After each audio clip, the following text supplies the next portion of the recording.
नमस्कार मंडळी, आज आपण नाश्त्याचा एक प्रकार बघणार आहोत। त्यामध्ये आज आपण तांदळाच्या पिठाचे घावणे कसे करायचे ते बघणार आहोत। तर चला मग रेसिपीला सुरुवात करूया।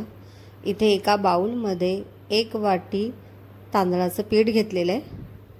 आता या पिठामध्ये आपल्याला चवीनुसार मीठ घालायचे।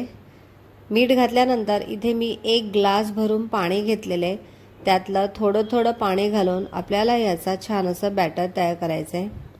सुरुवातीला थोडं थोडं पाणी घालत याचा अंदाज घेत आपल्याला छान असं बॅटर तयार करून घ्यायचंय। तर इथे तुम्ही बघू शकता जवळजवळ 1 ग्लास भरून मी इथे पाण्याचा वापर केलेला आहे, परंतु अजूनही आपलं पीठ थोडंसं दाटसर आहे, त्यामुळे मी अजून 1 ग्लास पाणी घेतलेले आहे। त्यातलं थोडं थोडं पाणी घालून मी छान असं बॅटर तयार करत आहे। घावण्याला थोडंसं पीठ आपलं पातळ लागतं। तर इथे तुम्ही बघू शकता आपली कन्सिस्टन्सी तयार होत आहे। आता टोटल इथे मी 1.5 ग्लास पाण्याचा वापर केलेला आहे आणि आपलं पीठ छान असं तयार झालेलं आहे। तर आता आपलं पीठ तयार झालेलं आहे। तर हे पीठ आता आपण थोडा वेळ बाजूला ठेवूया।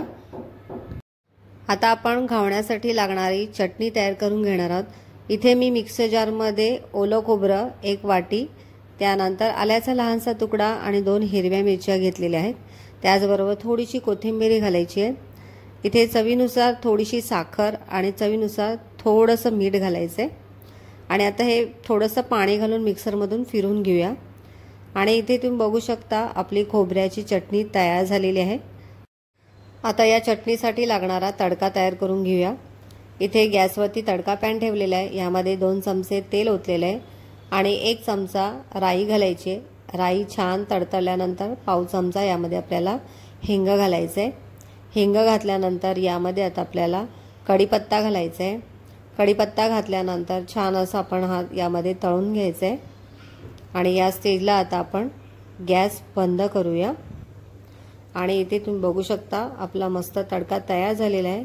हा तयार झालेला तडका आपण चटणीवरती ओतून घ्यायचा आहे आणि छान असं मिक्स करून घ्यायचं आहे।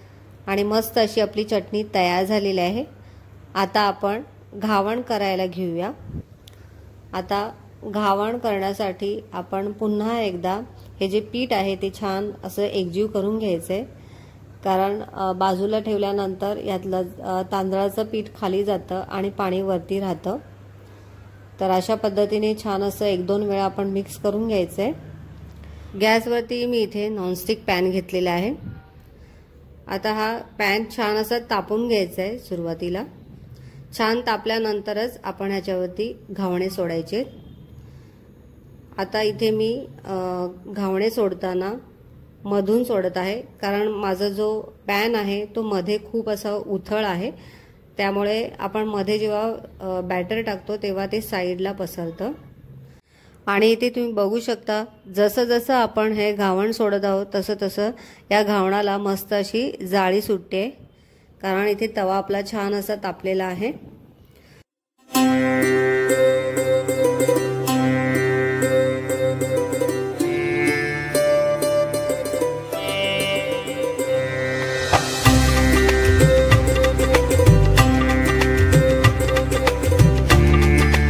घावण सोडल्यानंतर साइडनी आपल्याला तेल सोडायचंय।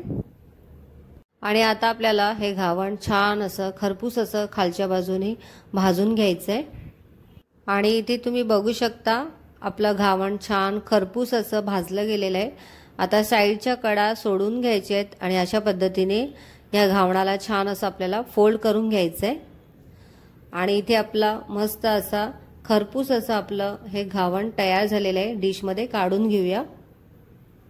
आणि याच पद्धतीने बाकीचे घावण सुद्धा आपण तयार करून घेऊया।